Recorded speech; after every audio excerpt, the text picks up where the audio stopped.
Today we focus on constituencies in the northern region. Deputy Head of our political desk, Winston Amwa, is here with us for this analysis. Hello, Winston.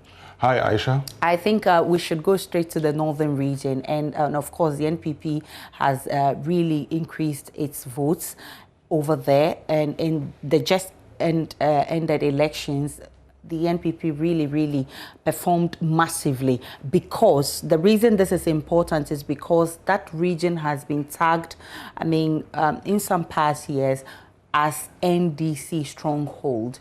Now they've split the constituencies, both have 9 each in parliament. This is massive. Well, prior to the election, one of the things we talked about was that if you had to win election 2020, you had to do well in your opponent's stronghold. Now, you didn't necessarily have to win, these regions or these strongholds, but you had to improve your performance in those strongholds. And one of the things we saw was that, the NPP improved in the Northeast region. Of course, they won the Northeast region. They also improved, they did very well in the Savannah region and did well in the Western North region. The Northern region over the period had been seen as a stronghold of the NDC. And so for the NPP to go in there and, do well is the reason why you would realize that even though the NPP lost in the Greater Accra region, one of the, swing constituencies, they still managed to win this election. And the votes keep increasing by every election year. Yes, the thing about the northern region is that we've stated that since 2004, the NPP has been on the ascendancy in the northern region. They've been improving election after election. And this year's election was no different. And that is one of the reasons why it's got a lot of people talking, because if you look at constituencies like, Yendi, yes, they've always had the Yendi constituency. Ali Mohammed's son is there. The Bimbila constituency has been held for some time, since 2008 now, by Dominic Nito, who is Minister of Defense. The NPP gets the Tonlon constituency. And 2 constituencies which have stood out for many people would be the Gushegu constituency and the Karaga constituency. Now, if you look at the Karaga constituency, for instance, you're talking about Mohamed Amin Adam, who is Deputy Energy Minister. He had tried to go to Parliament on the ticket of the NPP in the Tamale Central constituency. But that didn't work. It was unsuccessful. He goes to Karaga and is able to overturn the deficit and increase the margin. He won by about almost 10,000 votes. That is massive. And that tells you the kind of performance that he put in. Now, if you look at Hassan Tampuli for the Gushegu constituency, Dr. Idi Zeblim, who was the Member of Parliament, 5 months to the election, decides not to be part of the primaries due to some challenges. The other contender also steps down.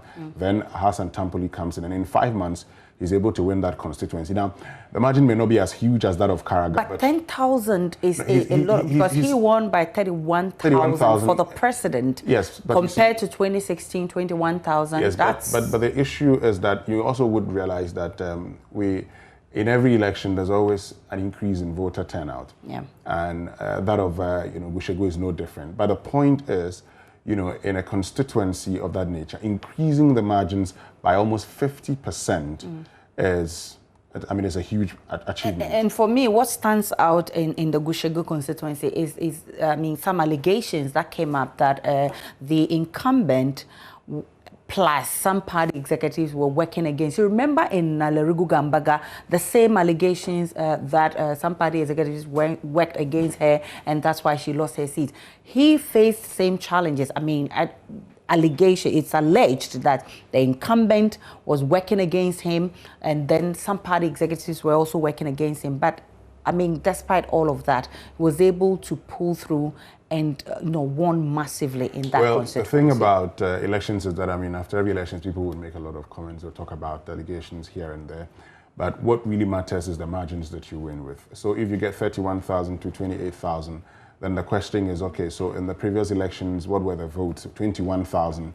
You've increased it by almost 10,000. That's almost by 50%. That certainly may convince a lot of people that you had something to offer. And you probably may have brought on board a new motion or new move into the constituency. Okay. So lots of things would come up. But for me, I think that the most important thing in this election is the fact that the NPP were able to excel in strongholds of the NDC. And we had, in our discussions on the road to 50% plus one, Plus more one. than 50%. Let me just say the right way, more than 50%. You know, sometimes it's a bit, nice to say 50% plus one, as we've always said, but the statisticians will tell you that you cannot say 50% and add plus one. So it's more than 50%. You're getting majority of the votes. We said it, we've done all the analysis. We said, look, if the NDC gets about 26 to 27% in the Ashanti region, then they're making election very difficult for the NPP. You saw it happening, and we said that, but if also the NPP is able to close margins in the northern region, Savannah region, western north, OT region, then the NPP would also be making it difficult for the NDC. We saw the NDC's margins in the Ashanti region over about 600,000, and that translates to, margins that you get in the Upper East, Upper West, and the Savannah region. So that's how the elections work, and the happenings in the northern region have shown all of us that, look, if you excel in your opponent's stronghold, you close the margin. Don't go out there to win, but try as much as possible to close the margins. You're on your way. And I think that is what worked for these people. And I take you back to the Gushegu constituency again, in the Konkoma and Mampushi areas. You realize that those areas are actually NPP, NDC strongholds. I mean, nothing will change their mind. But this time, they voted massively, almost 10,000 votes from that area. And I see hard work go into this. I heard Mahama Ayarga talk about resources in the morning when these conversations were going on, and I'm saying that it's not about resources, because yes, resources play a part, but we've seen people with resources who have lost. Example is Prestia Hone Valley. Well, Aisha, the thing about resources is that every election you'd have to rely on being resourceful in order to contest the election. If you're not resourceful, you would struggle, and being resourceful is not necessarily about having cash. You need to have logistics in order to be able to campaign. So yes, politicians will talk about resources, and many of the times would interpret resources as, people having, spreading money or, vote buying.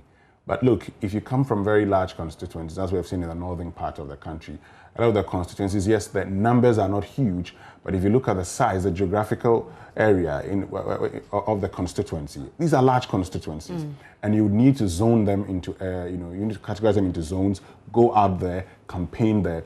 You only would need to have your vehicles in place. You need to have, so if you're creating 5 zones, you need 5 vehicles, maybe 10 vehicles. Some people may assist you, and that's why I prefer to use the word resourceful, because you can actually call on people to come and assist you. The thing is, if you're campaigning and you're not resourceful, you would struggle. You saw, Farouk Ali Mahama, for instance, in the Yendi constituency. He won handsomely. Now, why did he do that? You saw the Ali Mahama Foundation from the presidency go there to campaign for him. When they were questioning, they say, oh, but the Ali Mahama Foundation, his father is the reason why we've established this foundation. So if we have that foundation, why wouldn't we go out there and campaign for him? The thing about politics also is that, if a new person comes in and is able to bond with the constituents, is able to tell them the things they want to hear. In many of the instances, people go into an election without knowing the needs of the people. And I have always said that, feelings that are formed by emotions cannot be dislodged by mere reasoning. If you appeal to the people, if they like you, you get to win. I think it's quite an interesting analysis there. And of course, we talked about the Karaga constituency, which, it used to be Gushegu Karaga. Yes, they used to be, a twin constituency. As we've seen in other areas, we've seen in the Savannah region, Daboya Mankarigu constituency, Damango, Daboya constituency. Now it's been split. So you have the Damango constituency, you have the Daboya constituency. That's how it used to be. And for the Karaga constituency, the first time the NPP is winning in Gushegu, the NPP has held it before. They lost it out in 2008, and they came back to win it in 2016 with Dr. Edie Ziblim, who became the Deputy Tourism Minister. And then eventually he decided to step aside. So yes, Gushegu would say it's a seat that the NPP can win. Karaga is a seat that you'll be surprised to see the NPP win. And so if Dr. Mohammed Amin Adams is able to win, first of all, overturn the deficit of about 2,000, and then increase his party's vote and win with a margin of about 9,500, you would say he's done very, very well. But having said that also, it's important that you also would signal out the young Farouk Ali Mahama. But the NPP also lost some seats in the Saboba constituency. Bukari Nikbe Joseph of the NDC state, the MPs lost the Wulensi seat as well. So, one seat they won that really, really I mean, a lot of people are happy about is the Mion seat for 28 years. It's the first time the NPP is winning that seat. The Mion seat, the Mion seat has a history. And one of the things I don't want to do often is to look at the tribal dynamics in a constituency. But, the Mion area, even though has always been categorized as one of the Dagomba areas, has a lot of Konkomba in that constituency. Definitely. Okay, there are a lot of Konkomba in that constituency. And so you realize that it was held by, Dr. Alhassan Yakubu for some time. Then he lost the primaries to Aziz, who then became the member of parliament. And then Aziz has also lost it out to the NPP now. And for the first time, the NPP won it, just like they've done in the Karaga constituency. Yeah. When you win a seat like that, the first thing you ask yourself is, would I be able to maintain the seat? Yeah. And we saw Anthony Kabo win the Laura constituency.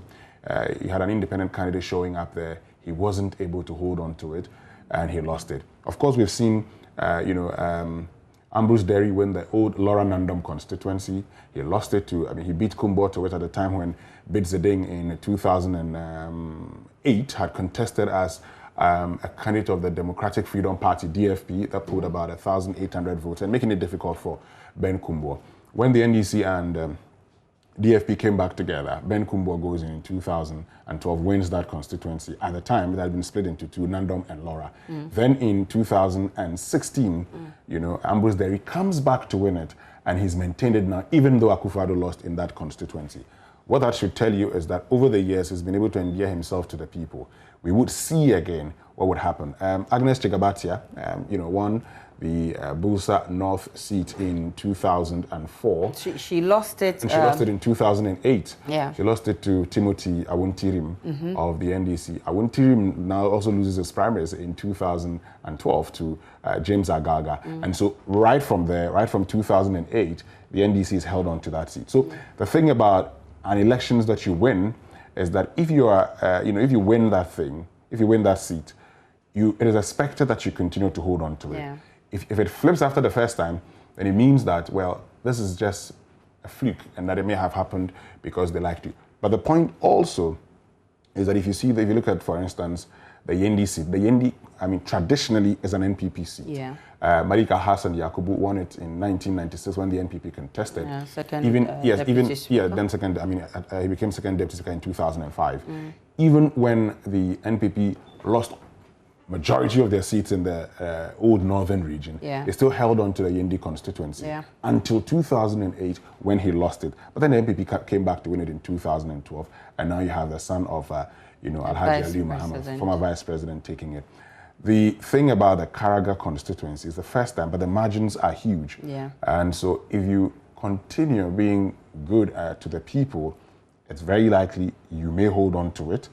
Gushegu has shown that it can fall to the NPP. It's fallen to the NPP before, it's fallen to the NDC, comes back to the NPP. It also tells you that if you do well in that constituency, if you frequent it as you've always been doing, if you consistently oil the constituency, like we say, then you could be on as a member of parliament for a very long time. Let me end on this note because, the Sabuwa constituency, which has been a fight between Charles Bintim and Bukari Joseph Nikbe.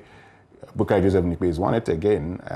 Charles Bintim lost it in 2008, lost it in 2012, came back to win it in 2016, and he's lost it now. So a lot of dynamics come to play. And of course, talking about maintaining the seat, and this morning I also heard Bemkahu himself lost his seat, talking about how some of these guys in the north really, really are working hard. Not even because they are members of parliament or they're politicians yet, but even before they came into the limelight, they were doing their underground, helping the community. So these are some of the things that really, I believe, will keep them in. Yes, let me just end on this note that, look, those who go contesting seats always would have had the thought that they would want to go to parliament long before it happens. And you just don't wake up and go to parliament. And you've had the famous "we don't know you" statement. So if you are coming into a constituency where you're not known, nobody's going to vote for you. So sometimes you want to bid your time, so you want to hold on. So you say, oh, I think I may do it in 2024. Why not start now? Or I think I may do it in 2028. Why not start now? So you start now, you start frequenting the constituency, you get to meet people. over time, the people get to know you. They call on you and say, oh, when are you coming to contest? We want you to be our member of parliament. You tell them, oh, let's allow our MP to go for some more time. And then after another term, they say, oh, you are the one that we want. So in many of the instances, we'd say, oh, the people have invited me. You know how politicians say, the people have called me to come and contest. But it's not always the case that the people call you. When the people really call on you and you realize it's become difficult, I had somebody tell me in the central region that people invited him to come and contest. But he got there and realized that the people wanted his money. So, since... And you see, that's where the issue of resources comes in. People can take your money and they'll not vote. I think it's loyalty. He stepped down because he realized that they did not genuinely want him to be on. Definitely. But they also want people to come into the race. And if a lot of people are in the race, what happens is that for delegates, it's bingo. They make money. Lots of people are coming in. So in a battle to outwit each other, they pay them more money and they're excited and then they're good to go. And of course, they pay them more money, but I still insist that it's about loyalty. So yes, you go in with resources, but how loyal are the people to you and how loyal are you to the people? And the people you talked about Karaga, you talked about Gushegu. Bemka talked about how Tampoli is a development person who is always relating to his people and all of that. So probably those might have won for him, might have done the magic. Maybe if we talk to him himself, maybe he can tell us more of the things that won him. But I think the guys have done really well in the northern region. Winston, thank you so much for the analysis. Winston Amwa is Deputy Head of our Political Desk.